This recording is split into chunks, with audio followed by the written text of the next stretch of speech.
Income tax के प्रवक्ता ने सामने आकर बताना चाहिए क्या ये ब्लैक मनी है। 350 करोड़ रुपया घर की अलमारी में पड़ा हुआ है और सांसद जी को मालूम नहीं है। यह पैसा को कांग्रेस पार्टी तथा अन्य राजनीतिक दलों से कोई इस पैसे का कोई संबंध नहीं है।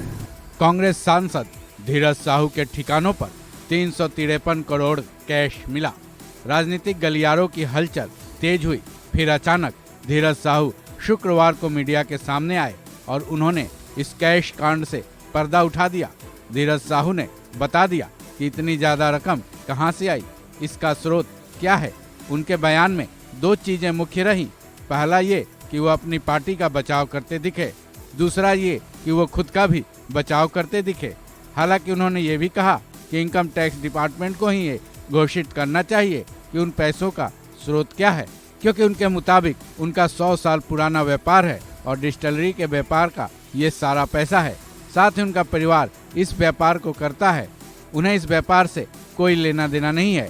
धीरज साहू के इस बयान पर अब एक बार फिर राजनीति तेज हो गई है। शिवसेना यूबीटी के सांसद संजय राउत ने धीरज साहू के इनकम टैक्स वाले बयान को लेकर आयकर विभाग को नसीहत दे डाली। मुझे लगता नहीं कोई घेरे में है।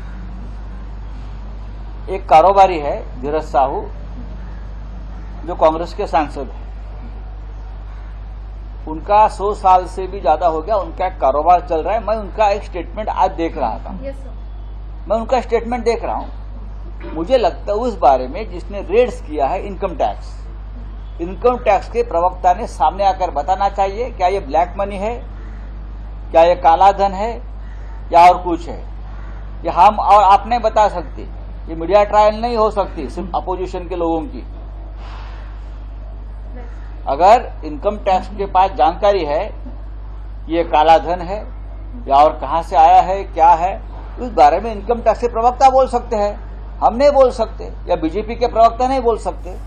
वहीं धीरज साहू के इस बयान पर बीजेपी नेता रविशंकर प्रसाद ने साहू पर जोरदार कटाक्ष किया है। साथ ही प्रसाद ने कांग्रेस को भी आड़े हाथों लेने की जमकर कोशिश की है। वो मेरा बिजनेस का पैसा लोग तिल का ताड़ क्यों बना रहे हैं? अब ये बड़ा रोचक सवाल है भाई। अरे राम 350 करोड़ रुपया घर की अलमारी में पड़ा हुआ है और सांसद जी को मालूम नहीं है। मैं फिर पूछ रहा हूं, 350 करोड़ रुपया कैश में पड़ा हुआ है और उनको नहीं मालूम है तो इतना झूठ तो नहीं बोलना चाहिए। और एक पैसा क्या खाली उन्हीं की कंपनी का है जो भारत के इतिहास का सबसे अधिक कैश किसी के घर से ऑफिस से पकड़ा गया है, तो कुछ तो और मामला होगा। किसका किसका पैसा है। भ्रष्टाचार की बात करने वाली कांग्रेस के लोगों का यह हाल है, सामने दिखाई पड़ रहा है। कोई इनको नैतिक अधिकार नहीं है। किसी के ठिकानों से इतनी बड़ी संख्या में कैश मिलने और उसका किसी राजनीतिक पार्टी से जुड़े होने की वजह से ये मुद्दा राजनीतिक तो बनता ही है।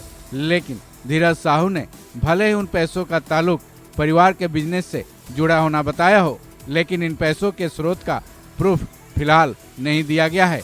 ऐसे में धीरज साहू के परिवार को इनकम टैक्स विभाग के सामने इसका प्रूफ तो रखना ही चाहिए, ताकि इनकम टैक्स डिपार्टमेंट भी ये बता सके कि ये पैसे काले धन का हिस्सा हैं या फिर सफेद। इस खबर में बस इतना ही। बाकी अपडेट्स के लिए जुड़े रहें वन इंडिया हिंदी के साथ।